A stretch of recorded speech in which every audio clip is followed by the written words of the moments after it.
Istri kesayangan Tuan Yuan, bab 12. Kabar kembalinya Lydia. Setelah semua dianggap cukup, Kania dan Yuan segera keluar dari dalam kamar menuju ke arah ruang makan. Yuan langsung duduk setelah Kania menarik kursi untuknya. Kania mengisi nasi dan lauk pada piring Yuan, lalu meletakkannya di depan Yuan. "Silahkan Tuan." Tanpa menjawab, Yuan langsung menikmati hidangan yang ada di hadapannya, sedangkan Kania berdiri bersama Pak Tono dan beberapa pelayan yang ada di sana. Ada beberapa menit, Yuan menikmati hidangannya, hingga dia terlihat menyilang sendok dan garpu di atas piring, menandakan kalau dia sudah selesai menikmati sarapan paginya. Melihat hal itu, Kania langsung maju dan menuangkan air putih ke dalam gelas Yuan. Yuan menyeruput air di dalam gelas hingga tersisa setengahnya dan meletakkannya di atas meja. "Ingat, sepulang dari restoran, kamu harus langsung pulang. Paham?" Yuan berdiri lalu melangkah pergi. "Paham, Tuan," balas Kania. "Nyonya Kania, ada baiknya Anda sarapan juga sebelum berangkat kerja," ucap Pak Tono yang merasa kasihan pada Kania. "Saya sarapan di restoran saya, Pak. Soalnya di sana kami sudah disediakan sarapan dan juga makan siang dari pihak restoran. Kalau begitu, saya permisi." Kania berbalik lalu keluar dari dalam ruang makan menuju ke arah pintu keluar. Kania terus melangkah hingga sebuah pengendara ojek datang dan berhenti tepat di depannya. "Ini rumah baru Anda ya, Nona? Megah dan indah sekali," tanya sang pengemudi ojek dan memandang takjub pada bangunan yang ada di depannya. "Bukan, Dewi, ini rumah majikan saya," balas Kania lalu memasang helm di kepala. Nona Kania benar-benar pekerja keras. Nona bekerja pada 2 tempat sekaligus. Selagi masih muda, memang kita harus bekerja keras, sehingga di masa tua kita bisa menikmati hasilnya. "Ayo Dewi, kita berangkat sekarang." Kania yang saat itu sudah duduk di atas motor. Dewi pun kembali menghidupkan mesin motornya dan melaju meninggalkan tempat itu. Butuh waktu sekitar 15 menit dan akhirnya Dewi membelokkan kendaraannya masuk ke dalam halaman restoran. "Dewi, sebentar sore kamu jangan lupa jemput aku. Ini helm dan juga ongkos ojekmu." Kania menyerahkan helm dan juga beberapa uang kertas pada Dewi. "Beres, bos. Kalau begitu saya berangkat lagi. Siapa tahu ada rezeki yang Tuhan titipkan di tepi jalan sana." "Baiklah dan hati-hati." Setelah kepergian Dewi, Kania pun segera masuk ke dalam restoran. Kali ini, Kania sedikit terlambat karena mengurus Yuan. Tidak seperti saat dirinya masih tinggal di kos sendiri. "Nyonya besar baru tiba. Silakan Nyonya." Gabriel membuka pintu buat Kania sembari membungkuk. "Terima kasih banyak Gabriel. Kamu memang orang baik. Aku sungguh bangga memiliki teman sepertimu," ucap Kania lalu melangkah meninggalkan Gabriel begitu saja.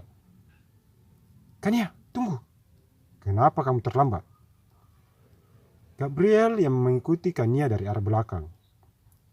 "Maaf Gabriel, ada sesuatu yang harus aku kerjakan terlebih dulu sebelum aku datang." "Memangnya kenapa kamu menanyakan itu?" Kania kembali memutar badan. "Kamu masih bertanya kenapa?" Ibu Vera yang memberiku tugas untuk menanyakan hal seperti itu pada siapapun karyawan yang datang terlambat. "Apa kamu yakin mau mendengarkan jawabanku?" "Tentu saja, dan itu harus." "Baiklah, Tuan Yuan yang menyuruhku untuk tinggal di rumahnya." Seketika mata Gabriel terbuka sempurna.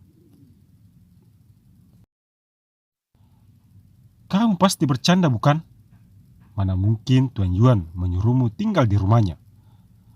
Gabriel dengan raut wajah tidak percaya atas ucapan Kania. Kalau kamu tidak percaya, kamu boleh tanya langsung itu pada Tuan Yuan. Itu pun kalau kamu berani. Sudahlah Gabriel, aku sibuk. Nanti kita lanjutin lagi obrolannya. Kembali Kania melanjutkan langkahnya menuju ke arah meja kasir. Gabriel sudah tidak bisa berkata-kata lagi hingga seorang perempuan parubaya datang menghampirinya. Gabriel, kenapa hanya berdiri di sini? Lihatlah, para tamu sudah mulai berdatangan. Maaf tante, ini semua gara-gara Kania. Ada apa lagi dengan Kania? Hari ini dia terlambat masuk kerja. Katanya dia disuruh Tuan Yuan bermalam di rumahnya. Kamu pasti bercanda. Tuan Yuan itu tidak mungkin menyuruh orang yang tidak dia kenal datang ke rumahnya. Tapi Kania dan Tuan Yuan itu saling kenal. Dulu kami sempat bertemu di mall. Kania dan Tuan Yuan sedang berbelanja kebutuhan pokok di sana. Kalau itu benar, mulai sekarang kamu harus cari informasi tentang mereka. Tante yakin mereka memiliki suatu hubungan atau rahasia yang jarang diketahui orang lain. Ini juga yang ada di pikiran Gabriel. Baiklah kalau begitu, mulai hari ini aku akan mencari info tentang Kania. Siapa tahu dengan ini ada sesuatu yang bisa kita petik hikmahnya. Gabriel menatap ke arah Kania yang mulai sibuk mencatat pesanan para tamu restoran. Tidak lama kemudian muncul Raka dari arah pintu dan langsung menuju ke arah meja kasir. Kania, selepas istirahat, kamu ke ruanganku. Ada sesuatu yang ingin aku bicarakan padamu. Ucap Raka terburu-buru, lalu meninggalkan Kania yang belum sempat menjawab perkataannya. Ada apa dengan Pak Raka? Apa ada hal penting yang ingin dia sampaikan padaku? Tapi apa? Kania dengan tanda tanya besar dalam hati. Waktu terus berputar hingga tidak terasa jam istirahat tiba. Mbak Nindi, tolong gantikan saya sebentar di kasir. Soalnya Pak Raka memanggilku ke ruangannya. Baiklah kalau begitu, kamu pergilah temu beliau. Terima kasih banyak Mbak Nindi.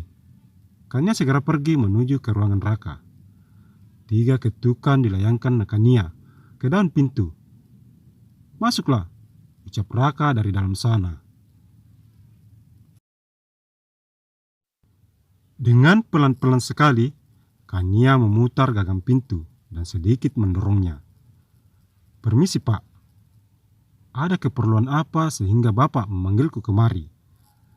Tanya Kania saat dia sudah berdiri di depan meja kerja Raka. Duduklah, balas Raka tanpa menatap Kania. Kenapa secepat itu kamu memutuskan untuk menikah dengan Yuan?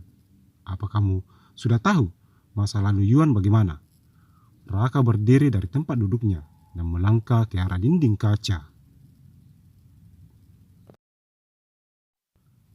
Mungkin ini sudah kehendak Tuhan. Kami dipertemukan dalam ikatan pernikahan. Kehendak Tuhan? Raka sedikit mengangkat ujung bibirnya.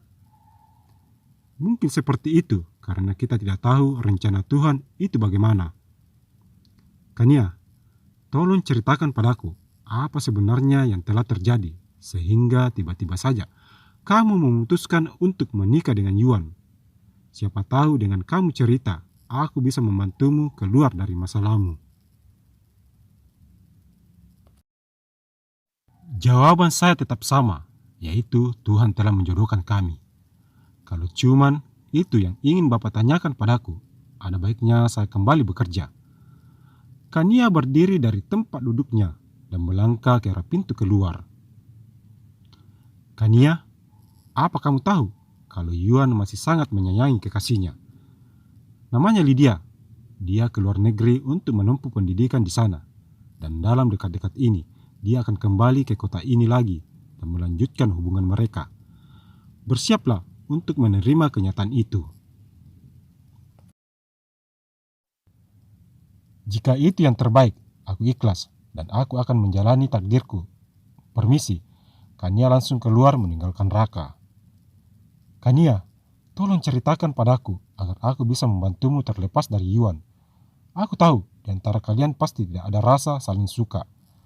Lama Raka menatap keluar, di mana bangunan menjulang tinggi ke atas langit.